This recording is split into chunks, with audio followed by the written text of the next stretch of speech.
Watch, learn, and we'll be a star freelancer. 24-hour live stream. Save time and money. 100+ free videos and free books with source code, materials, and resources. starfreelancer.eu. Welcome back. In this lecture, we are going to understand about core DevOps concepts like continuous integration and then continuous delivery or deployment on a high level. So, to achieve this DevOps in AWS on EKS, so we can use few tools like code commit, code build, and then code pipeline in AWS. So using these things, we are going to implement continuous integration and then continuous delivery. So let's see the stages in release process now.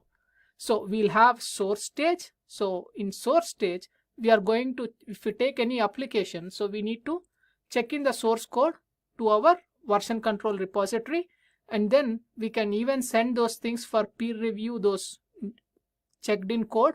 And in addition to that, we can also provide pull request process implementation.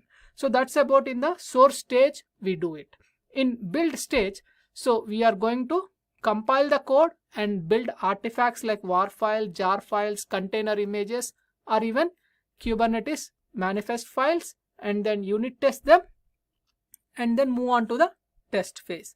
So we will do the integration testing with other systems in test phase, and load testing, UI testing, security testing, and then test environments, dev QA, and then staging environments. So all come under this test phase. And then we'll have something called production phase. So deploy to production environments and then monitor code in production to quickly detect the errors. So now let's see which stage belongs to which type here. Okay. So which means like source and build stages comes under the keyword most running keyword in the industry now, which is continuous integration. And the next test and production phases come under continuous delivery or continuous deployment.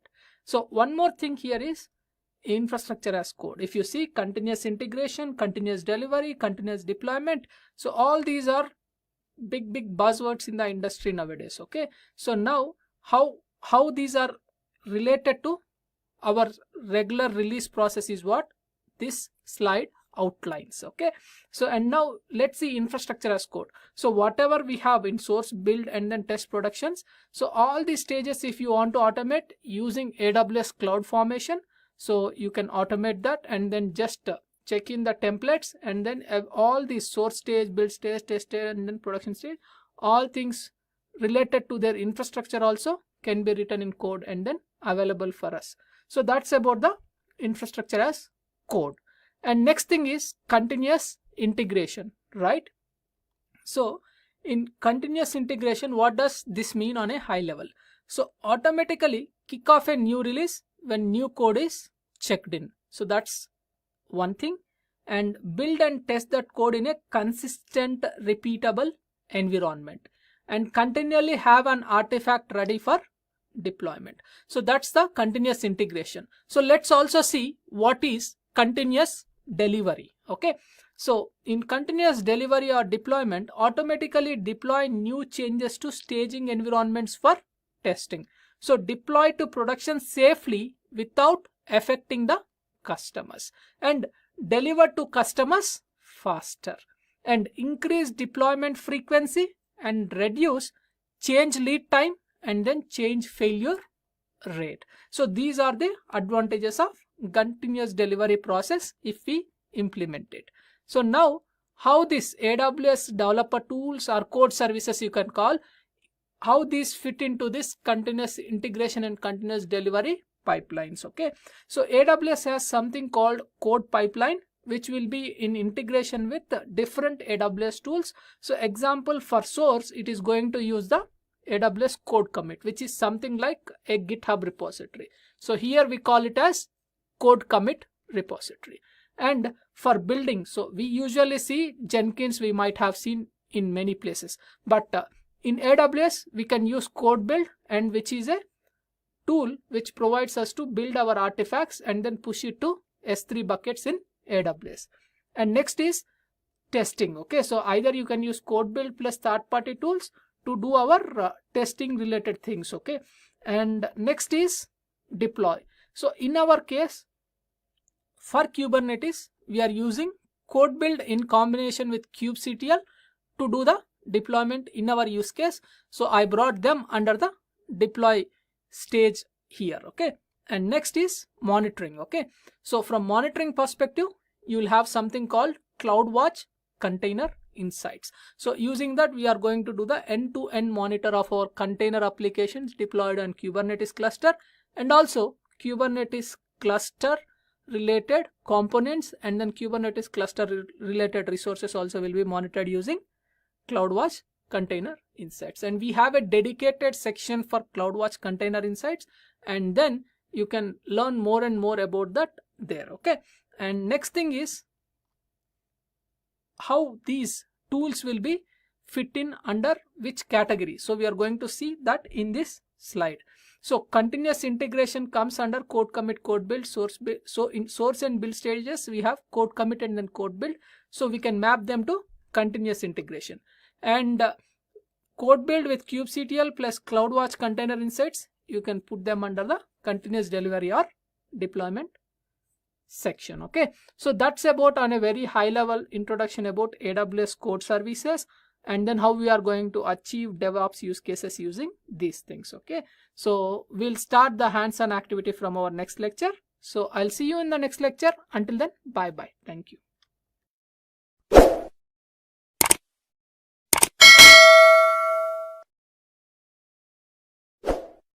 Welcome back. In this lecture, we are going to understand about what we are going to learn as part of this entire thing, right?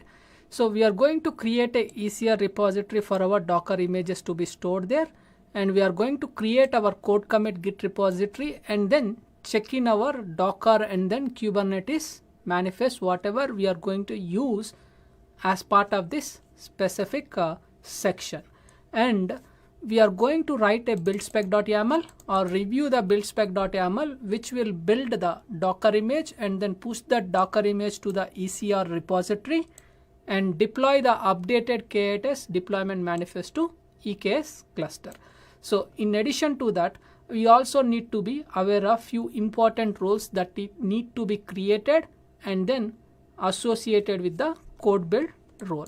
So one important role is STS assume role, which is nothing but EKS code build kubectl role, which will have the EKS describe function inside that. So with this role, we will be able to apply the changes to our Kubernetes using code build role from code build. So for that purpose, we'll create this role and then associate that to the code build role. So in addition to that, code build role also should have the access to push the images to this ECR repository. So it needs ECR full access. And this respective STS assume role, you need to associate in this respective code build role.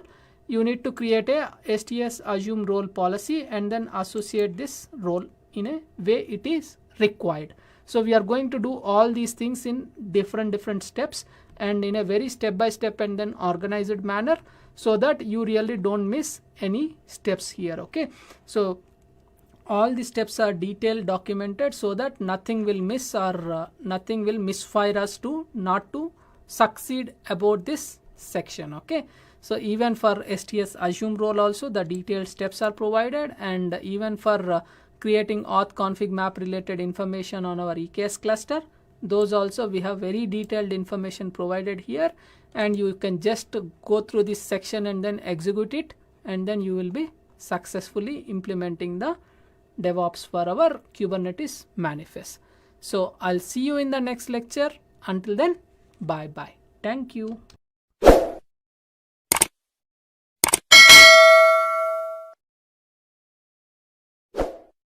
Welcome back. Now we are at the step 3 of our DevOps use case, and we are going to perform a prerequisite check before moving on to the next steps. So the prerequisite check here is like the applications we are going to implement as part of this DevOps use case is a simple Nginx application which is fronted with a ALB ingress controller, which is nothing but our application load balancer in AWS. So to have this ALB ingress service to run, it needs the ALB ingress controller pod to be running.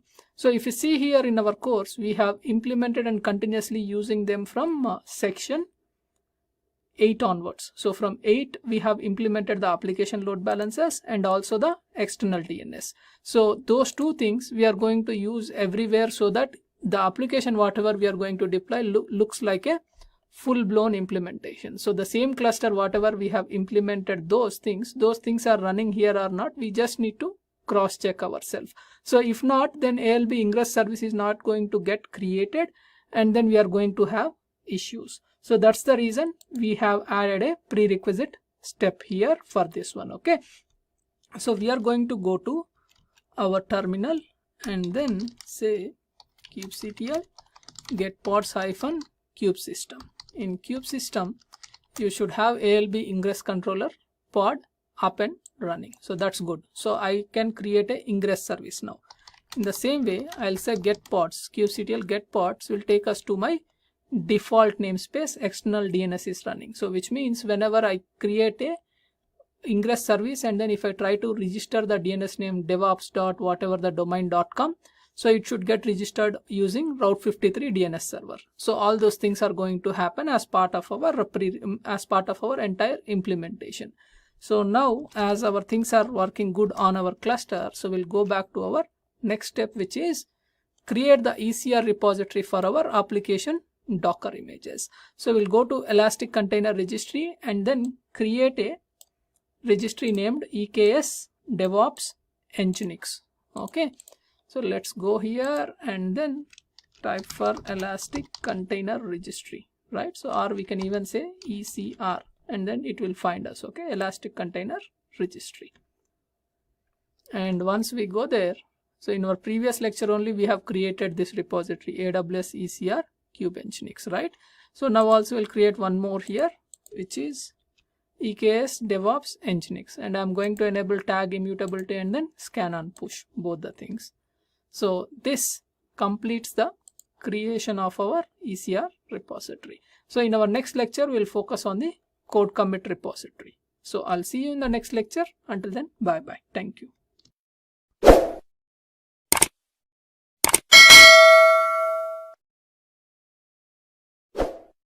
Welcome back.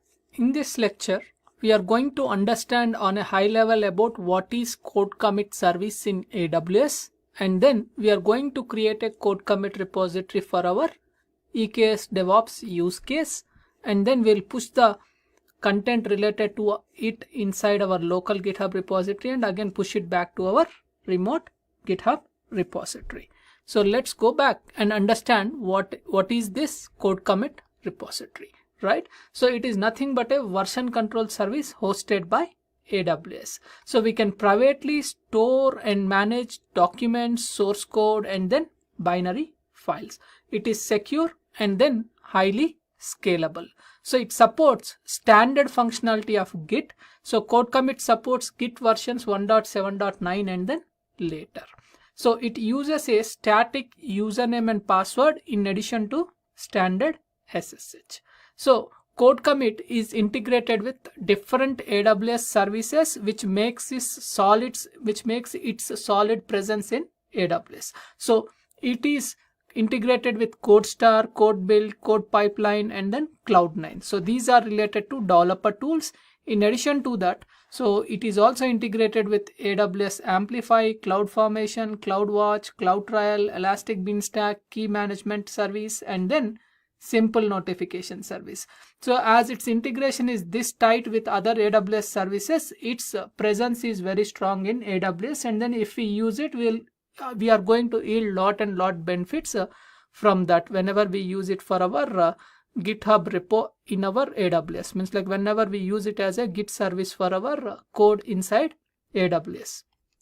So in addition to that, so what are our steps we are going to perform? So we are going to create a code commit repository and then clone that to our local Git repo and then push some code, which is nothing but our kube manifests or Docker files or whatever is required for this DevOps demo. So all those things we are going to push that data to this local Git repo and then commit that data and then push the same to our code commit repository. So let's go ahead and then do that now. So we'll go to our GitHub repository, right? So we are going to create a code commit repository with name EKS DevOps Nginx. So let's go for our service code commit, right? So it went to code guru somehow. Let me search for code commit. Okay. And we have other templates here, that's fine. So other repositories. So we are going to create a repository name EKS DevOps Nginx. So EKS DevOps demo, right? So now I'm not going to enable any Amazon Code Guru which is related to Java. Ours is a simple Nginx and then Docker files inside that. So I'll leave as is and then I'll click on create. So now my DevOps Nginx repository is created. The next step is to go ahead and then generate the Git credentials for this. Okay. So we can go to our IAM service, open in new tab, and we can go to users, and I have one IAM user named Kalyan, and I'll go to this security credentials, and we'll find something called HTTPS Git credentials for AWS code commit, right? So we are going to generate these credentials, and once we'll come back to code commit here and copy our URL and then clone it to our local. So this git clone URL we are going to clone. So I'll go back to my terminal. So I have created a folder EKS DevOps demo. So inside that I'm going to clone my repository, right? So let me click on that, and it is failing. So because the git credentials, so I want to show you particularly this one, because so the git credentials whatever we generated, and it is not matching with the older things. Okay, if it is in MacBook, so what you need to do is you need to go to keychain access, right? So inside this keychain access, and then you will find something related to git code commit US East 1 region, right? So it caches my old data here, right? Old git credentials. So I'm removing them, right? So now good. So now one more time do the git clone. It should pop up for the username, right? So it's popping up. So now I'll copy the username, paste, and then password. I copied the password and paste it, right? So now it has cloned the empty repository. If I see EKS DevOps Nginx repository is here, and we can go inside that, and if you say git status, nothing is added here, no commit set. Okay, so I'll say clear, and I will go back to my Visual Studio Code. So before going to Visual Studio Code, we'll go to our GitHub repo and then discuss about these files before adding them to our repo, right? So we have buildspec.yaml, which we will discuss in our next steps in detail, and standard Docker file. So and then this Docker file is going to have something called we are going to copy this index.html from app1 folder to Nginx container. That is what we have written in this Docker file. We are going to see that now, and we'll have some kube manifest folder which will have the Nginx deployment, Nginx node port service, and then Nginx ALB ingress service. So let's go ahead and then give a very high level look about them before copying them. Okay, so I'll go back to my Visual Studio Code. In 11 DevOps with AWS developer tools, I'll have a folder called application manifest. So inside that, so here as part of this anyway, we are going to discuss the same thing we are discussing now. Okay, so which will have a app1 folder which will have the index.html. So whenever we are testing multiple versions, we are going to change this v1, v2, v3, and we have the Docker file. So we'll download the base Nginx image and copy the app1 folder whatever is present here to the HTML app1 folder inside the Nginx container, so that whenever we access our URL devops.kubencloud.com/app1/index.html, the page will be served from this folder, right? So now you have the standard deployment, node port service, and then ingress service. In addition to that, the buildspec.yaml. So buildspec.yaml we are going to discuss in detail in a separate lecture. So for now, these are our standard deployments which we have done earlier also: deployment manifest, node port service manifest, and then ingress service manifest. Okay, so now let's move on to our code commit and then copy these details, right? So how I am going to copy it is, you can copy these files from your thing and then paste in your respective directory. So as I'm using Visual Studio Code, I'll try to do it this way. Okay, so add folder to workspace, and then I'll try to add my folder EKS DevOps demo here. Okay, so this folder is added here. So I'll copy the app1 cube manifest, build spec, and then Docker file. So all these things I'll copy and then paste it here, right? And I'll minimize this, and I can see that I have the app1 folder with index.html. I have its equivalent Docker file and the cube manifest folder copied, and then build spec.yaml copied.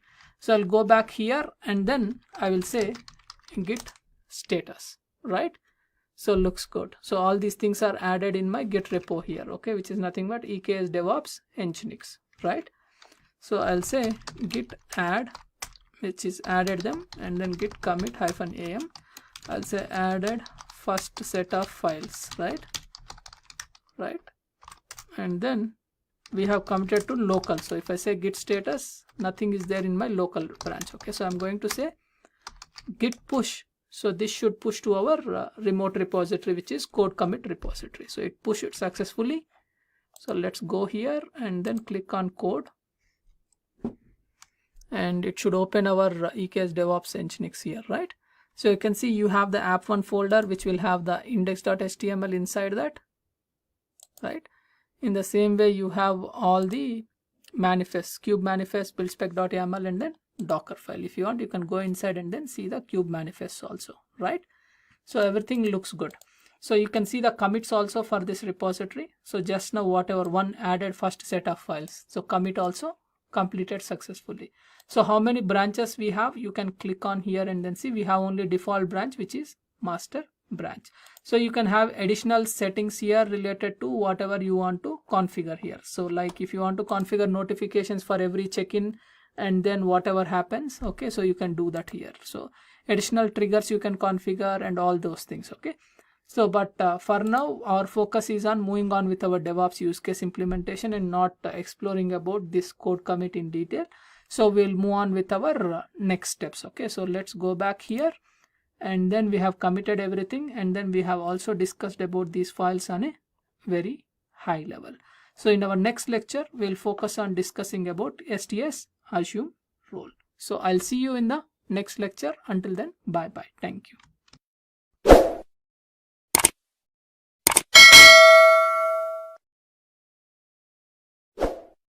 Welcome back.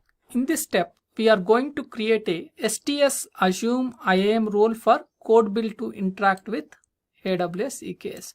So code build will be a service which will be doing our build Docker image build, and then also doing the respective deployment to our EKS cluster. So to do that, so it needs some additional permission. So let's see what are those. So in an AWS code pipeline, we are going to use code build to deploy changes to our Kubernetes manifest. So this requires an AWS IAM role capable of interacting with EKS cluster. So in this step, we are going to create an IAM role and an inline policy which will have the EKS describe permission that we will use in code build stage to interact with the EKS cluster via kubectl. So to do so, we need to perform the following steps. Okay, so we are going to export our account ID. So you need to replace your account ID here. So you can find your account ID in different ways. Usually the easiest way for you is like you can go here to billing and then also find it, but you can open any one of the roles. Okay, so whatever the roles, whatever you have created, EKS CTL, right? So and if we can open any one of our EKS CTL roles, example our node group role, so you can find our account ID here. So your account ID you can put it here whenever you are doing it. Okay, so export your account ID, right? Copy, and then let me clear this stuff and then paste it, right? And next thing is to create a trust policy. Okay, so I'm going to get entire this root principal trust values here. Okay, so let me copy this entire trust policy stuff here, right? So paste it, And once you have done that, so it need to replace with the account ID information. So that's the reason what you need to do is you can verify whether it has replaced it or not. Okay, so you can see that my account ID is replaced inside that. Good. So now we are going to create a IAM role, EKS code build kubectl role. So which is nothing but EKS code build kubectl role. So let's go ahead and then create that now.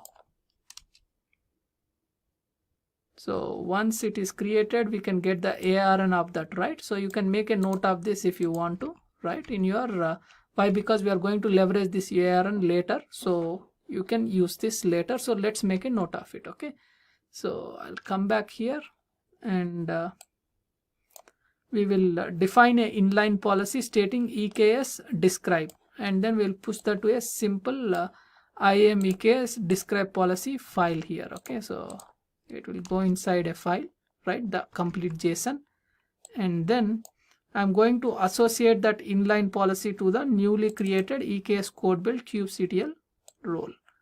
So let me go there, copy, and then associate that. Okay, so once the association is completed, let's go back to our IAM management console, go to roles, and then type for EKS, and if you want, we can even search for our direct role name here, right? So this is the role name whatever we have created. Okay, so come here and refresh once, right, and search for this role here. Okay, so it got created, and if you see that role, it has the root path here. Okay, and one important thing here is it has the EKS describe thing. Okay, so permissions related to EKS describe thing. So now let's go back here, right? So we have successfully created the STS assume IAM role, right? So now update the EKS cluster AWS auth config map with this new role created in the previous steps. So in EKS cluster, we'll have something called config map named AWS auth. So inside that, whatever the role we have created, we need to update it inside the EKS cluster. So let's go ahead and then do that. So we are going to verify what is present in AWS auth config map before the change, whatever we are going to perform. So let's go ahead and then see this now. So it has something called a username with a system role EC2 private DNS, and the role ARN is going to be our node group role, which is our EC2 instances, private instances, whatever we have created, right, inside the IAM, inside the EC2. If you see, this is the node group, private node group for our EKS cluster, right? So with 2 nodes, its equivalent role currently we are seeing inside the AWS auth config map. So these are the instances, right? For them, whatever the role you see here, so which ends with 9F0Y. Okay, so the same thing you will find it here. Okay, so it is for the, means like the username is system nodes related stuff, and then it belongs to system nodes group and then system bootstrappers group. So now whatever we are planning to create, right, so it is going to be for system masters. Okay, so the role ARN is so and so whatever EKS code build kubectl role, and the username is build, and then groups it will belong to system master. So this is the complete thing. Okay, so if you have already in the same terminal, then not an issue. If not, then one more time export your account ID and then set the role value here. So till end whatever is there, so you need to have the spaces, all these things as is. So paste it, enter, right, and now get the current AWS config map data and attach a new role info to it, and then place it in AWS auth patch.yml. So here the role data will be replaced. So let's go here and then run this command directly, right? So AWS auth patch.yml, right? So done. That's good. So now let's with kubectl patch the config map AWS auth. So with the file whatever we have created. If you want, you can go ahead and then see what is present inside that file before applying the patch. So earlier you have seen only here this level of information, right? So now you have additional information here with username is build and the group he belongs to is system masters and the role ARN he is going to use is EKS code build kubectl role. That's what we are going to apply now. Okay, so let me copy this and then paste it so that it will be applied. So once applied, patched, so I'm going to say clear and then verify the same it is present in our EKS cluster or not, right? So that's good, it's applied for us. So now one thing important here is these two things, these two steps looks little confusing, but if you need more information about it, you need to read a lot about your STS assume role and then STS related troubleshooting guide also with IAM. Okay, so in detail, if you want to understand lots of stuff here, you need to learn lots of stuff, but the concept goes very big, and then instead of focusing on DevOps, we'll go and then focus on IAM related stuff here. So that's the reason I'm not going into too much deep, but I have ensured that the steps whatever created out of the box with just copy paste will work for you. So I'll see you in the next lecture. In the next lecture, we'll focus on reviewing the buildspec.yaml and then other stuff. Until then, bye bye. Thank you.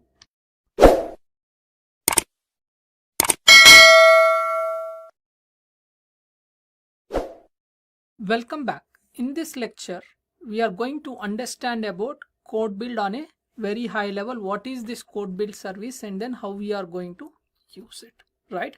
So code build is a fully managed build service in the cloud. So it compiles our source code, runs the unit tests and then produces artifacts that are ready to deploy. So it eliminates the need to provision, manage and then scale our own build servers. So it provides pre-packaged build environments for the most popular programming languages and build tools such as Apache Maven, Gradle and then many more.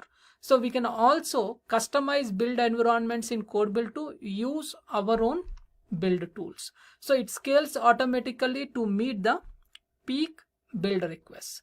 So if you see here how to run the code build, right? So if you want to run code build manually, you can run it from management console, or you can run it from CLI or from SDKs or code pipeline. So in our case, we are going to run AWS code build using code pipeline. So that's what we are going to do. So how code build works? So let's see that now. So if you are using the code pipeline, what happens on an overall story, we are going to see that now. So as a developer, you are going to check in the code to your respective source code repository, right? So what happens is like once the change is triggered inside the source code, the code pipeline will know that and then it will trigger the pipeline operation. So immediately code build will trigger and then take the latest source code version from our source code commit repository or GitHub repository or whatever is configured as source code repository. So from there, and then we'll start the build process. So during the build process, so based on if build is failed, if you want to send the notifications, right? So it can send the notification using Amazon notification service, simple notification service, right? So and it also logs all the build logs inside the CloudWatch during that process. So in addition to that, it will have a build environment which is a purely a Docker container environment, or we can configure our own, we can build our own Docker image and then use that as our build environment, whatever we need. Okay, so we have options to use managed Docker images for build environments, or custom built Docker images also we can use here. So once the build is completed, right? So build logs are stored here and the notifications are sent via SNS. So once the build is completed, it is going to store the artifacts inside the S3 buckets. So our focus here is like we are not going to trigger this code build using not CLI or not management console or not SDK. We are going to do it with code pipeline. So we have seen the entire code pipeline on a high level flow, how code build works in combination with code pipeline. So the next thing is the architecture. So the code build architecture we are going to see on a very high level. So this is the build environment, so which will have the managed images and then our custom images, we can push it to EC2 container registry, or our images can be present in our Docker Hub. But those images we can use as our build environment inside the code build. So that is a very, very good feature, right? So if we have already a existing build process in our organizations, and then if you want to integrate with code build, then get that respective container or your manual build process, convert it into your own container, and then bring it here and then start using it under code build. So now, so this is the build environment. The next thing is the source, right? So code build supports its own, means like cloud related, AWS related code commit service. So in addition to that, it also supports source as simple storage service, which is S3, and also it supports GitHub, GitHub Enterprise, and even also the Bitbucket. So the build artifacts, once the build is completed, it is going to store in the S3 buckets. In addition to that, build logs are stored in CloudWatch, and build notifications are sent using simple notification. So what are code build steps on a very high level, right? So as a developer, I check in the code to local Git repo and push the same code to code commit. And so from code build, if you want to run the build manually, so then you can reference that respective code commit version, whatever the source version, and then run your build, and then it automatically stores the artifacts in the simple storage service, which is S3. So now what we are going to do in our next step is, so we are going to review the buildspec.yaml and then code build environmental variables. So for this entire build process to happen, there will be one important artifact which it needs. How my code build process need to be defined, how my build process need to be defined, what should happen pre-build, means like before build, pre-build what should happen, and before build also what commands it need to run, and then during the build what commands it need to run, post build what commands it need to run. So all those processes will be defined inside a file called buildspec.yaml. So we are going to understand about that buildspec.yaml, and in our use case in relation with the DevOps, what are those environmental variables we are going to pass. All those things we are going to discuss now. So I'll see you in the next lecture. Until then, bye bye. Thank you.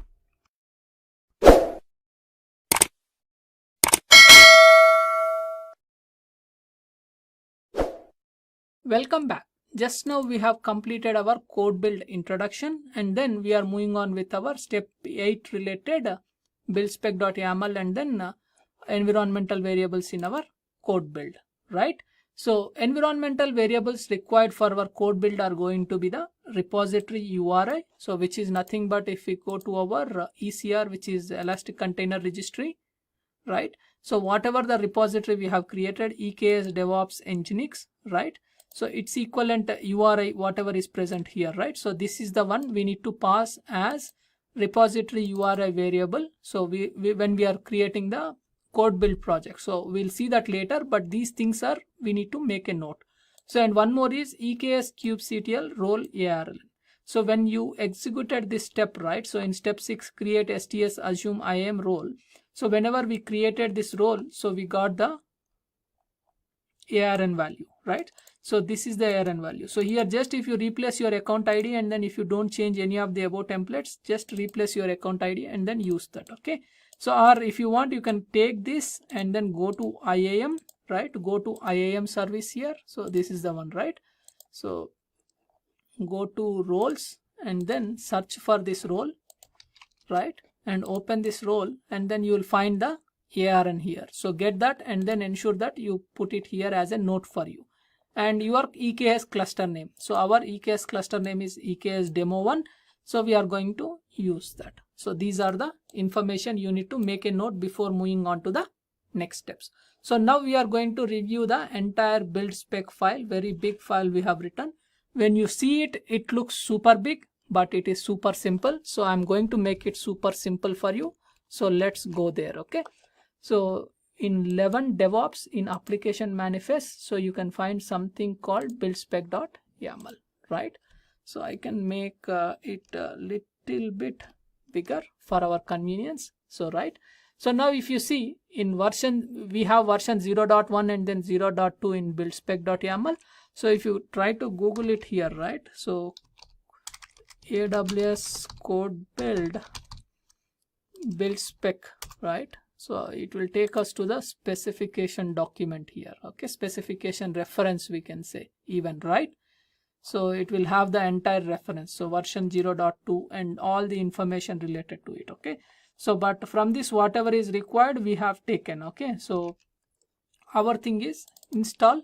We have phases like install, pre-build, build, and then post build, and then artifacts. Okay, build, post build, and then artifacts. So inside that, before starting the pre-build process, if anything you want to install, you can define the inside the install. This is a simple YAML file, and inside commands whatever things you want to install you can give. So earlier when we don't have this latest Docker images available which is provided by AWS for code build, so what happened is like we need to install lots of stuff. Okay, example, if you are dealing with Kubernetes, you need to install your kubectl, you need to install your EKS CTL, you need to install equivalent AWS CLI, all those things.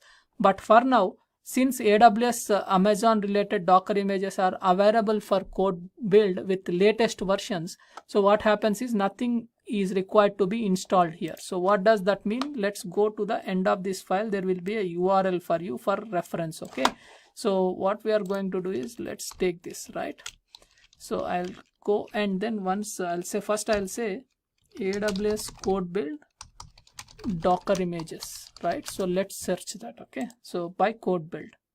So these are the Docker images we have.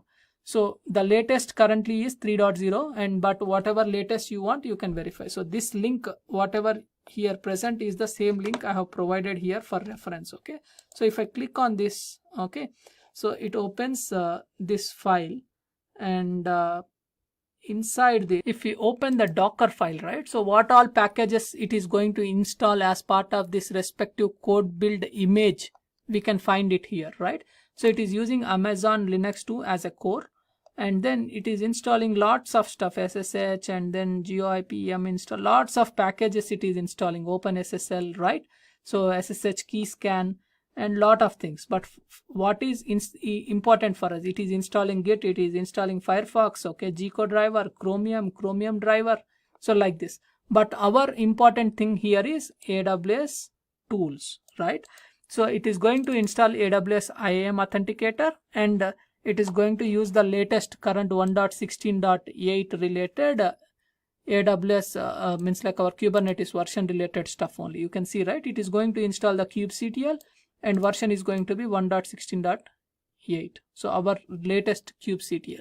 So whenever you are doing this, and then at that time 1.17 or 1.18 or whatever the cluster you are using, just cross check whatever you are using the equivalent kubectl from this code build Docker image. So like this you can check, right? So you can go here, so you can say code build Docker images and then Google it, and then take the latest image, right? Whatever we are using here is 3.0, and whatever you want to use at that point of time should match your stuff, right? So 3.0, and then if you go inside the Docker file, you will find something called AWS tools here. Okay, so AWS tools. So it is installing IAM Authenticator, kubectl, ECS CLI, which I am not interested. It is installing EKS CTL also. Okay, so all these things it is installing, and by default it also will install the AWS CLI version also, which is 1.17 or something.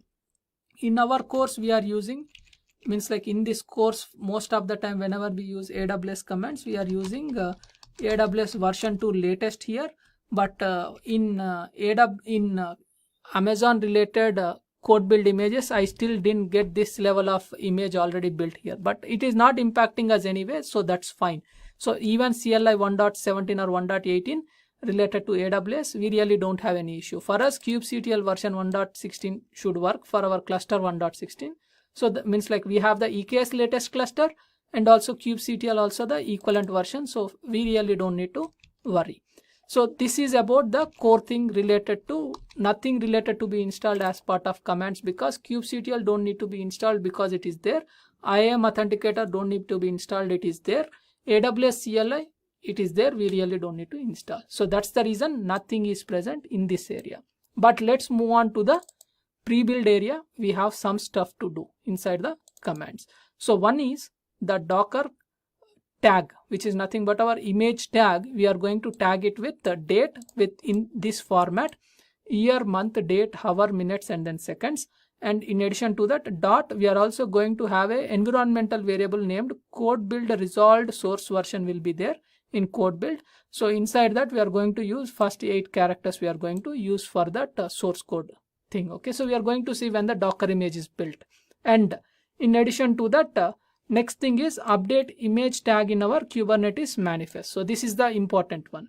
So we are going to use the sed command to replace whatever is the repository URI :tag. So this repository URI you are sending via environmental variables, and then tag you have here. So the whole information as part of this, right? So tag whatever is generated now with this current time and then date with this code build resolved source version, right?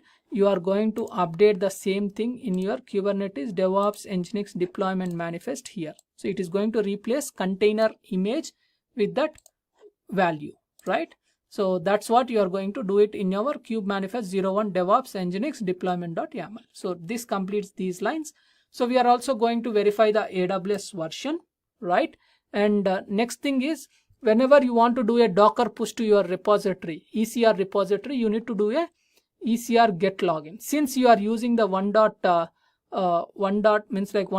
version of your AWS CLI, you need to use this command. Okay, so but if you see in our section related to ECR, right? So here whatever we have done, so here we have used our local is version 2, AWS version is 2.0.22, something related to 2.x. So that's the reason whenever you are doing the Docker push, right? So create and then push, right? So before push, so where is that? We have done somewhere here the Docker repository, Docker image locally, and then push Docker image. You can see AWS ECR get login password and then region pipe to Docker login with username and then password stdn. So this format you are going to use for your AWS CLI 2. But the current build image, whatever AWS is providing, right, in this respective is AWS CLI version 1. So that's the reason, means like with this respective Docker image, it is providing CLI version 1.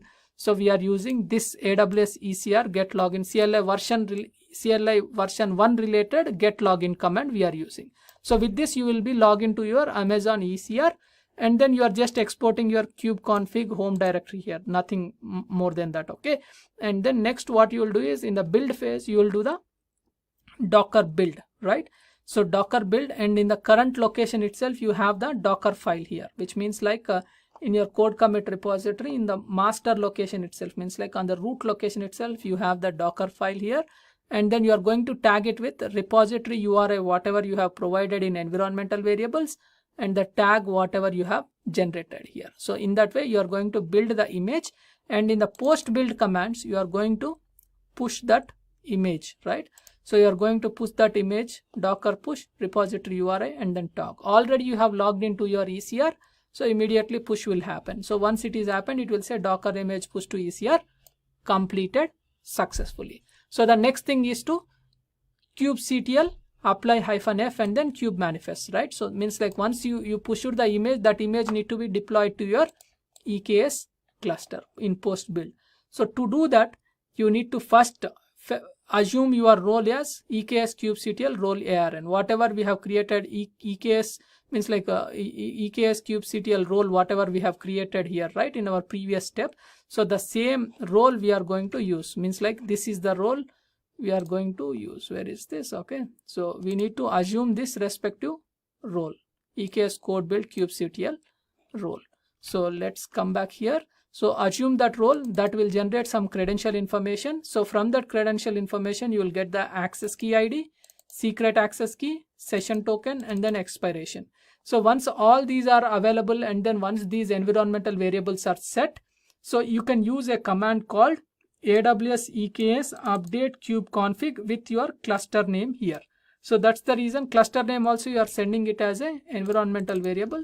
So whenever you run this command, automatically your kubectl is set up there to connect with your respective cluster. That's all.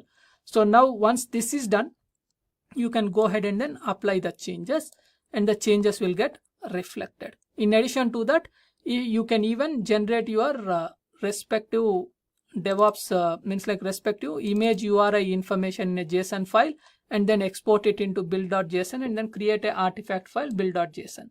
And also you can generate all your kube manifest, whatever the files are there, right? So 01 DevOps, 02 DevOps related node port service, and 03 ingress. Also you can make it as output artifacts, because in future if you want to extend this and use some other tool to like Lambda or something to create and then increase your pipeline stages, so this build.json and then kube manifest whatever created here will help you in exploring and then adding your pipeline to the next level. So for that purpose, and once this is generated, also you can download these artifacts from S3 and then see that inside this 01 Nginx deployment, if this container image is replaced with the new ECR image. So all those things we can check. So in our next lectures, as part of our checks also, we are going to anyway do that. So this is about the overall build spec, whatever we have written, and these whatever I have commented here, these are like for your additional information, means like as part of this STS assume role, what it is getting and then storing in credentials, you can print in your build log and then verify. So you can uncomment this and then see what is present in credentials, what is present in key ID, access key ID, secret access, session token, all these things you can see. So this is about the overall build spec.yaml, big build spec.yaml, which looks very simple when we understand it. So about it. So in our next lecture, we'll move on with the next steps. So I will see you in the next lecture. Until then, bye bye. Thank you.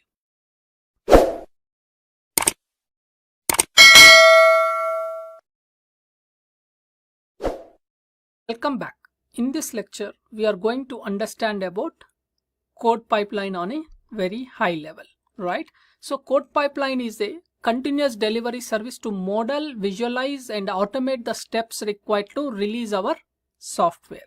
So its benefits include: we can automate our release processes, we can establish a consistent release process for our applications. So we can even speed up delivery while improving the quality. So it also supports external tools integration for source, build, and then deploy phases. And it also provides a view progress state at a glance. In addition to that, we can even have the pipeline history details for our reference. So code pipeline architecture. So we already know that source, build, and deploy are the major stages inside the code pipeline. So from source perspective, it primarily depends, or it primarily integrated with code commit, EC2 container registry, and then simple storage service, and also GitHub. In addition to that, so from build perspective, it uses code build and then Jenkins.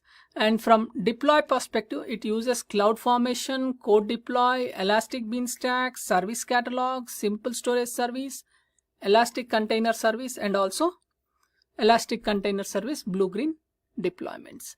And to monitor the source, it is going to use either the CloudWatch when we are using the code commit or other services, and when we are using GitHub, it is going to use the GitHub webhooks. And so what is this continuous delivery, right? So as developers, I check in the code to the source, and what happens at that time? So whenever the change happened on our source, a CloudWatch event is triggered, and then this entire pipeline gets triggered, and the build process starts, and then changes are built and then push it to the S3 bucket for our artifacts, and then the same is pulled and then deployed to our respective staging environment or whatever the environment configure, and then an email approval flow is sent, and then respective approver, if he approves, then only it will be deployed to our production. And then once again customer start giving the requirements, it comes back, and then developers makes the changes, and then again checks in the code, and entire pipeline story follows. This is on a high level the continuous delivery flow. So in our case, how we are going to implement it, right? So there are different ways to implement this stuff, but we are going to do in a minimal way, whatever is possible for us, right? So as a developer, I will do my Docker related Docker files and also kube manifest. I'll check into the local Git repo, and I'll push the same to the code commit repository. What happens? Immediately a CloudWatch event will be triggered. If I configure the pipeline and then pipeline is available for this respective source, automatically a CloudWatch event will be triggered and then pipeline will be triggered. So immediately a code build process will start, and then whatever we defined in our code build process, which is nothing but these things, right?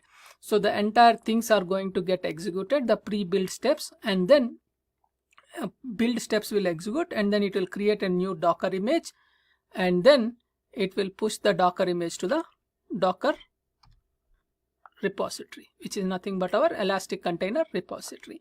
And it also pushes the artifacts to the S3 bucket. So whatever the artifacts generated, these will be available in the S3 bucket. And then it also applies, means like the next thing after post build, we also said that kubectl apply -f kube manifest, right? So it will take into consideration whenever this command is executed, automatically the changed Docker image will be applied to our respective deployment, and then old pods will get terminated and then new pods will get created. I'll see you in the next lecture. Until then, bye bye. Thank you.